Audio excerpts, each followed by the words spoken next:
Bonjour à tous et bienvenue sur Nearmint.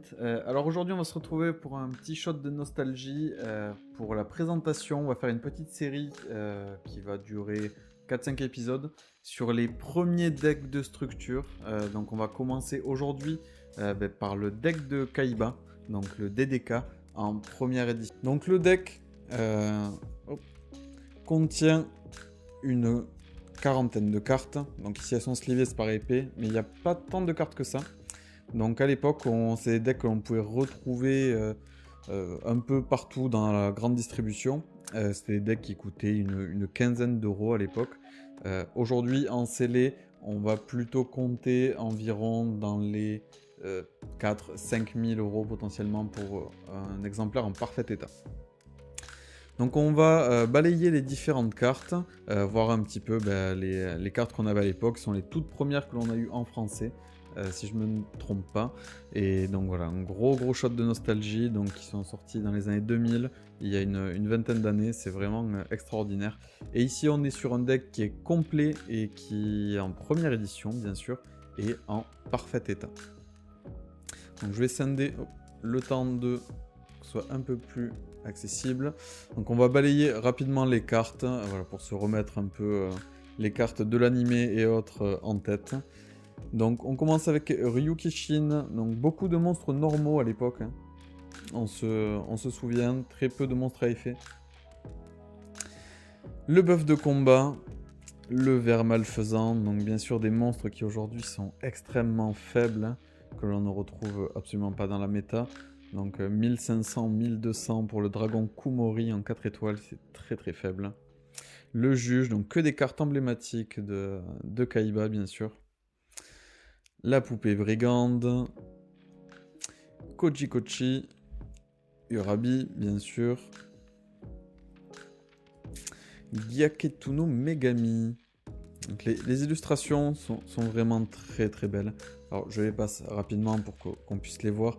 Mais voilà, il y a quelque chose dans les cartes rétro, il y a quelque chose qu'on retrouve pas, je trouve, dans le récent. Une simplicité et voilà, un dessin qui est très efficace, qui se démarque tout seul et on reconnaît vraiment d'un seul coup d'œil les cartes rétro. Ça, il n'y a pas à dire, hein, on pourra difficilement faire ça avec du récent.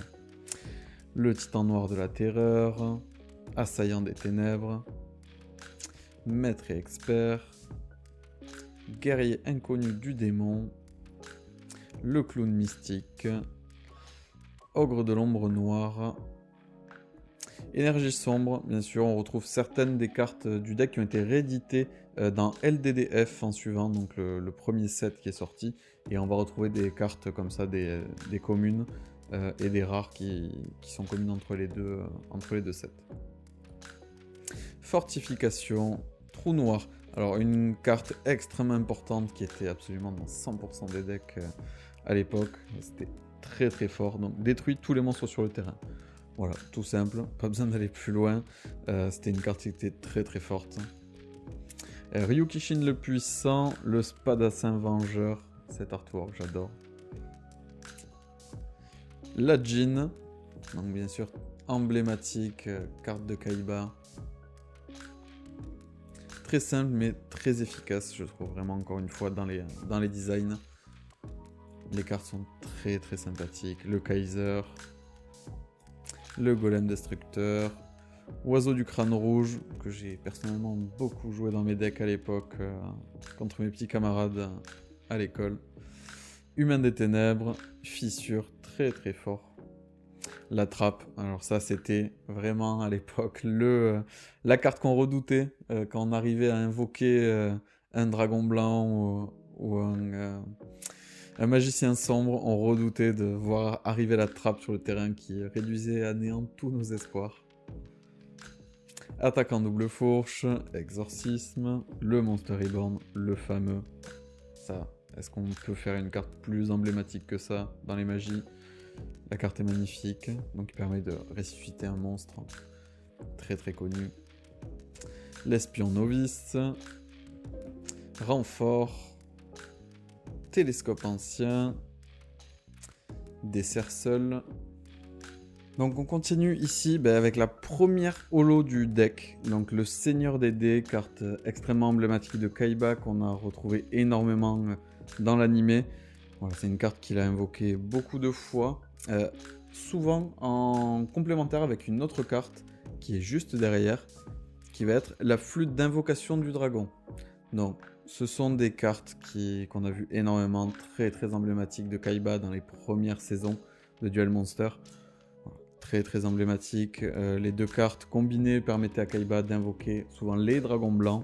Donc on les a beaucoup vus. C'est des cartes extrêmement emblématiques et qui ont mérité dans ce deck d'être en holographique. Donc ce sont des super rares. Donc uniquement l'image brille. J'espère qu'on le voit bien à l'image. Et on continue avec le marionnettiste mystérieux. Donc là on est sur les monstres à effet. Magie des pièges. Alors Sogen qu'on va retrouver également dans le set LDD. Comme je le disais tout à l'heure, on en retrouve vraiment beaucoup. Piège inversé, piège supprimé également dans LDD. Enceinte du château et offrande suprême. Donc qui est la 46e carte que comporte ce deck.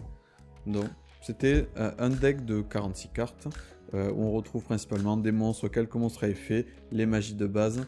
Faut oublier que c'était le tout premier deck à être sorti. Et donc sur ces 46 cartes, on va finir avec, vous en doutez, la toute première, qui est le dragon blanc, la carte emblématique de Kaiba. Voilà.